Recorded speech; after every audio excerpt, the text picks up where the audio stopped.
ফ্ল্যাশব্যাকে যদি একবার আমরা আমাদের স্কুল লাইফটা ফিরে দেখতে চাই, ধরে নেওয়া যাক প্রাইমারি স্কুল। এই প্রাইমারি স্কুলে ক্লাসে টিচার নেই। এবার কি হবে? খুব স্বাভাবিক, এবার যে যা পারবে তাই করবে। কেউ চক ডাস্টার নিয়ে খেলা করবে, কেউ ব্ল্যাকবোর্ডে আঁকিবুকি করবে, তারপরে একটা সময়ের পরে মারামারি শুরু হয়ে যাবে, যে যার মতো মারামারি করবে। এই সব কিছুর পিছনে কারণ কি? টিচার নেই, ক্লাসে টিচার থাকছে না। ক্লাসে টিচার নেই কেন? স্টুডেন্টরা মারামারি করছে, ছাত্ররা নিজেদের মধ্যে মারামারি করছে, অভিভাবকরা বেজায় ক্ষুব্ধ, প্রধান শিক্ষকের কাছে গিয়েছেন। প্রধান শিক্ষক বলছেন কি?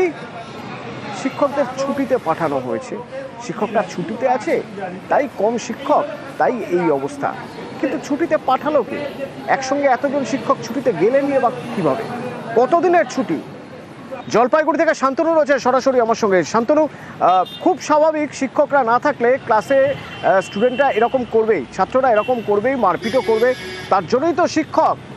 এক তো সিলেবাসের পড়া হচ্ছে না, দুই ক্লাসে টিচার নেই বলে ছাত্ররা মারামারি করছে। টিচাররা গেল কোথায়? প্রধান শিক্ষকের বক্তব্য যুক্তিযুক্ত, সবাই একসঙ্গে ছুটিতে।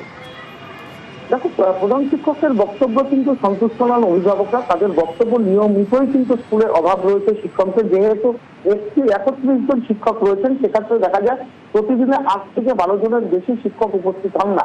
অর্থাৎ শিক্ষকের অনুপস্থিত কারণে কিন্তু পঠন পাঠন ব্যাহত হয়।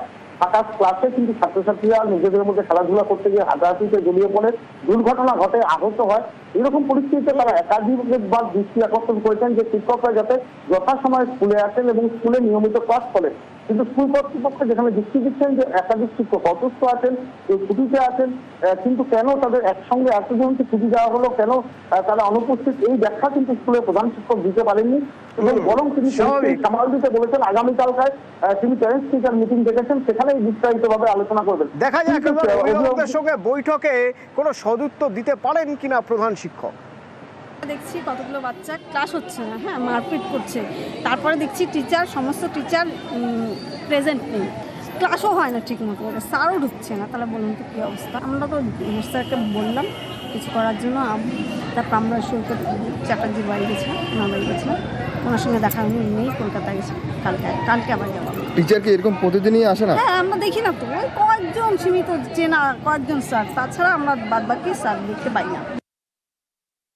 ম্যাডাম আছেন, ওনার হাজব্যান্ডের সুগার ফল করছে, ফলে উনিও ফোন করে বলছেন যে আমার এরকম হঠাৎ করে হাজব্যান্ডের সুগার ফল করছে এবং ডাক্তারের কাছে নিয়ে যাচ্ছেন। এইটা কারণে ওনারা আসেন। তারপরে প্রেবেশ স্যার তো উনি আবার ব্লাড টেস্ট করে দেখেছেন, উনি আবার ঢুকলেন, ক্লাস রীতিমতো ক্লাস নিচ্ছেন। আমরাও ঢুকে গেলাম প্রেবেশ ক্লাসে। আর বাকি টিচাররা মোটামুটি আসেন। আমাদের মধ্যে একটু গ্যাপ পড়ছে, ভুল বুঝাবুঝি। আমরা সেটা আলোচনা করে না মিটিয়ে নিব এবং গ্র্যাজুয়ালি মিটিং থাকবে প্যারেন্টস টিচারদের, ওনাদের সুবিধা অসুবিধা কি নিশ্চয়ই ওনারা বলবেন। আর আমারও দায়িত্ব আছে সেটাকে কী করে সলভ করা যায়, ইরাডিকেশন করার প্রবলেম।